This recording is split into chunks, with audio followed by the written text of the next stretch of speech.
Hello, I'm Tomas Gabor, Managing Director of Sysco Environmental. For over 20 years, I've been investigating mold, damp and indoor air quality problems in homes and public buildings. In our previous episodes, we look at what mold is and whether it can affect our health. Today, I'd like to answer another question I've asked almost every day.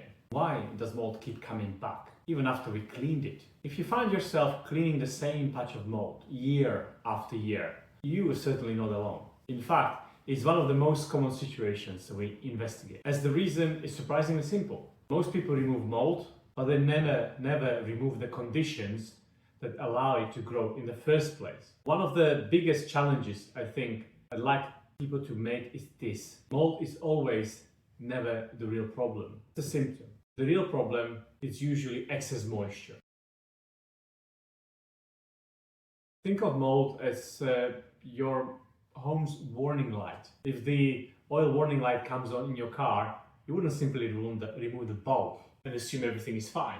You want to know why the warning light was. Exactly the same applies to mold. Cleaning removes the visible mold. It doesn't repair the underlying fault. So where's that moisture coming from? Broadly speaking, there are 5 common sources. The first, and by far most common in the UK home, is condensation. Everyday activities such as cooking, showering, drying clothes indoors, even breathing releases moisture into the air. When that warm, humid air comes into contact with cold surfaces, such as windows or external walls, or uninsulated corners, the moisture condenses into liquid water. That's exactly the environment mold needs to grow. The second common cause is plumbing leaks. Sometimes they're obvious, dripping pipe under the sink, leaking shower trays,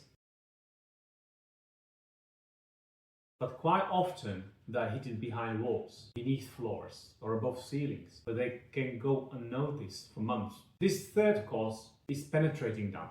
This is where rainwater enters the building through damaged brickwork, failed pointing, defective guttering, roof leaks, poorly sealed windows. Unlike condensation, which usually affects cold internal surfaces, penetrating damp often creates isolated damp patches that becomes progressively worse after heavy rain.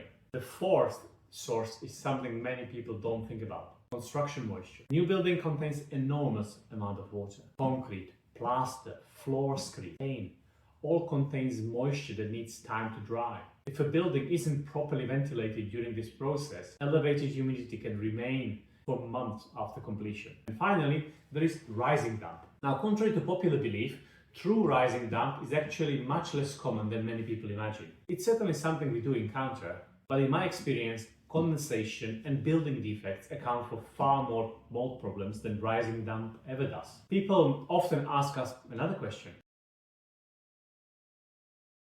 Why does the mold always come back in exactly the same place? Well, the answer is quite straightforward. Because that part of the building remains the coldest or the dampest. External corners, windows, reveals, behind wardrobes, behind large sofas pushed tightly against the outside walls, bathroom, north-facing bedrooms. These are all areas where air movement is reduced. Surfaces stay generally cooler and condensation is more likely to occur. Unless those conditions change, the mold has every opportunity to return. Another question we hear regularly is, should I just use bleach? Well, the answer is, it depends. Bleach can help clean hard, non-porous surfaces and remove staining, but it doesn't solve the condensation. It doesn't repair a leaky roof.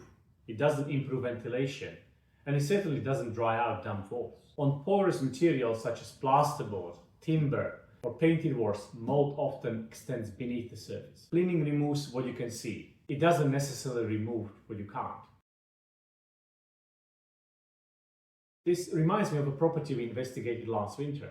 The homeowner had cleaned mold from a same bedroom wall every winter for 2 years. They assumed they simply needed a stronger mold remover. When we carried out the investigation, we discovered there wasn't a leak at all. The real issue was condensation. A large wardrobe had been positioned tightly against the external wall. There was almost no air circulation behind it. The wall became very cold overnight.